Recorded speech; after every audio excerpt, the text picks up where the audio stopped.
Welcome to our used 2015 Summerland SM3030. Starting right in the back bumper here, if you just kind of reach in and pull that plug out of there, inside of the back bumper you're going to find your sewer hose. Take note of those two ears and the adapter here, it's how I'll be hooking it up to your sewer system. The hose itself, once fully extended, is about 20 feet long. Just keeping it stored in the back bumper back here just help keep any sort of stench out of the unit and keep things that bit fresher. And that cap just presses into place. In this corner, as well as each corner of the trailer, you're going to find these stabilizer jacks here. So what they do is they just run down, contact the ground, give them another turn or so just to firm them up, and it'll get rid of any sort of bounce or sway that you see you currently have in the unit right now, just to keep things firm while you're out camping. A couple of steps forward, and we got a cable and satellite inlet up top here, so just a coax cable plug into there, fires up at your TV location. Down below that, as you pop the port open, you're going to find your power cord, so that does pull on out of there. The thing's about 20-25 feet long, just depending on how much has been used inside of the unit. And then it just plugs right on into a 30 amp end. Down underneath that, you're going to find your sewer system. So on the left there, you got your gray valve. On the right, you get a black. So that black valve is controlling your black tank. Black tank is going to be filled from your toilets. It's of course going to be your dirtiest water, so we'll be dumping that first. Once that's done, you can then come to the gray. Gray tank's going to be filled from your sinks as well as your showers. Typically cleaner water. We'll dump that last just to help keep that hose as clean as possible.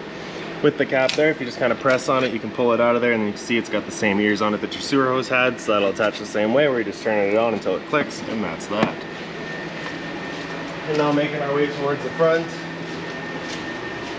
you're going to find your water inlet station here. So on the right is your city water inlet connection, so you're just going to take your water hose and plug it into there, turn on the water, and that'll just pressurize the water lines throughout the unit. Right beside there is your freshwater connection, so your water hose will just plug into there, turn on the water, and that fills up your freshwater tank. You know that tank is full once it starts spitting water out of that vent right there. Right beside that, we get your storage compartment. So as you open that up, you're going to find your water hose in here. Inside of that water hose, you'll find your spark adapter. So your 30 amp short cord would plug into there. 15 amp would go to a standard household outlet. So you got this for the purpose of charging your batteries or running your fridge. Around front of the unit, you get that black box back there, so that guy's housing your battery. As long as you're plugged into that short cord in the back or your 7-pin to your tow vehicle, that battery is charging for you. These two knobs there, if you loosen them off and push them back, you can open it up. You get access to your propane valves. For the video, I'll just pull it right off. And then we can show you the changeover up front here. So it is a little bit old, so you'll have to kind of give it the benefit of the doubt, but it should be red right now, just letting you know that there is no propane in the system. As we turn it on, we'll get a little indicator will come up, letting us know we've then got propane present. Now if it were to change while you've got the tank open, it's just letting you know there's no longer any propane in the system. So at that point you just close that off, fill up this tank, flip your changeover over to the other tank, and run off of that one while you get the other one filled. In front you get your power tongue jacks. On the left there's your power button, right? Turns on just the light there, and then on the right, down is up and up is down. Cover doesn't slide back into place there, and around the other side we get the other end of your storage compartment here. So inside here you're going to find that jack there, that's just for running all of your stabilizers.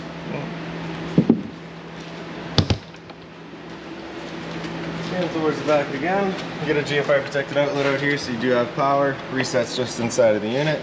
Your hot water tank there, you just line up that keyway and you can pop it on open.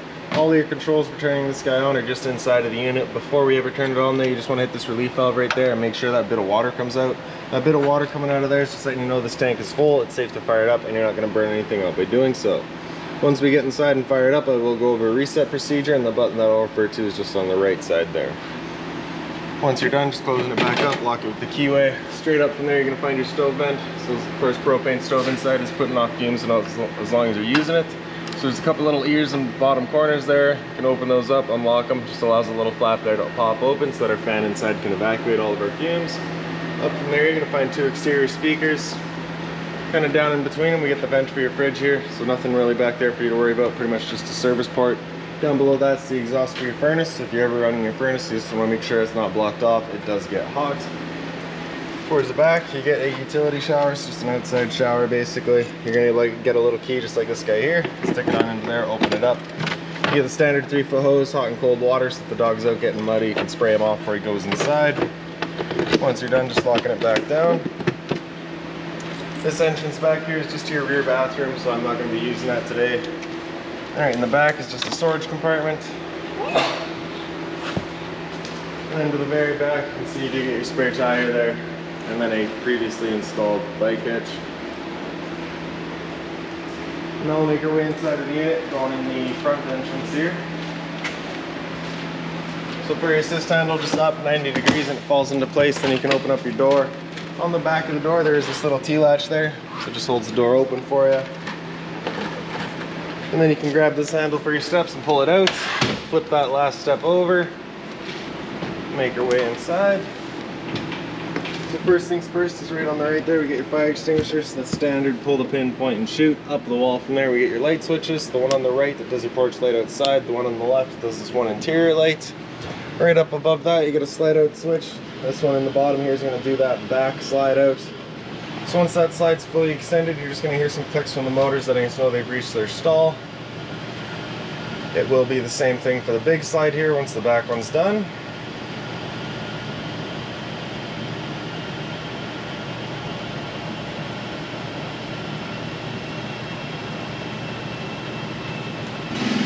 And the living room slide out switch is just right up above that.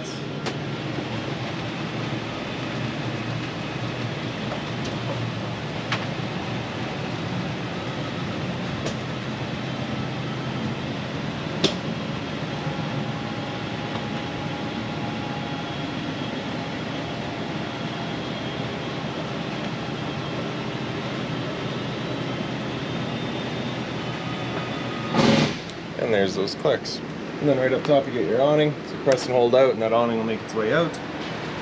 Once that awning's fully extended, we're going to see a little black flap come down as well as the black of the metal tube. Once you see that, you're going to want to stop. If you're to continue extending, it can actually wind itself up backwards, in which case the fabric will be underneath the tube, allowing it to then hold water, accelerating the growth of mold and mildew. And so there's our flap, and there's the tube, so we'll stop right there. Now if we were to start raining, it's of course going to hold some water anyways, so what you can do is grab either arm, front or rear, and you're just going to pull straight down on it. Then you can see that changes the pitch of the awning out at the head, allowing water to then run off. Now if you like that angle better, because it does give you more shade, you can do the same thing with the arm up front. Before you bring it back in though, you just want to make sure these arms are back out straight and fully extended, just so you're not running the risk of bending them. Then we'll press and hold in, the awning will make its way back in. Again, you're just going to watch to make sure that your fabric is over top of the tube. Another thing to keep in mind with your awning is it does catch a lot of wind, so once you get up to about 15-20 kilometers an hour wind, you do want to bring it back in. Again, just so you're not running the risk of bending your arms.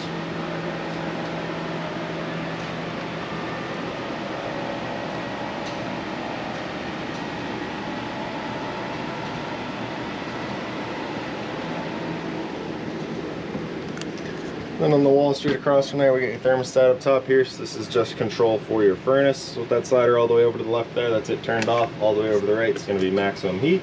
Anywhere in the middle is going to be kind of your temperature selection.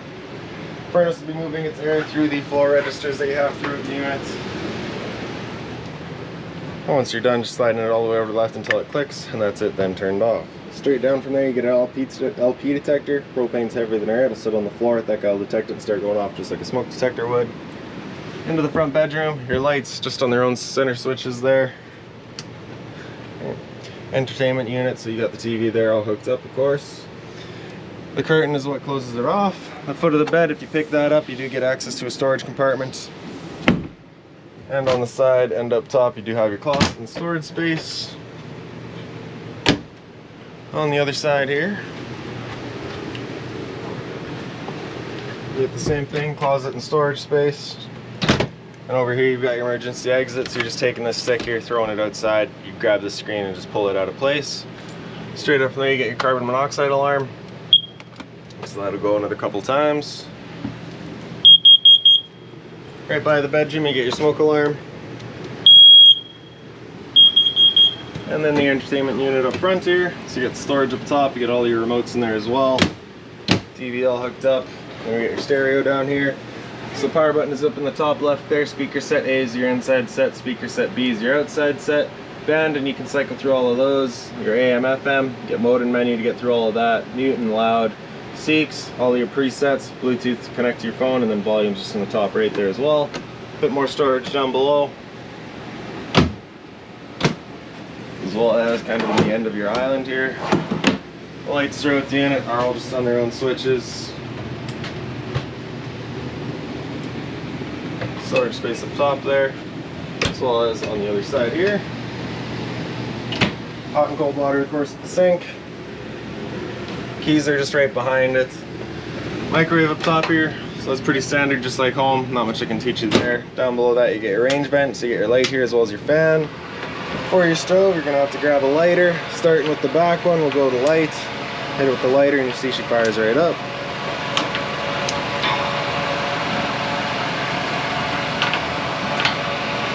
So with that fan on, that's where you want that flap outside opened up so that we can evacuate all of our fumes.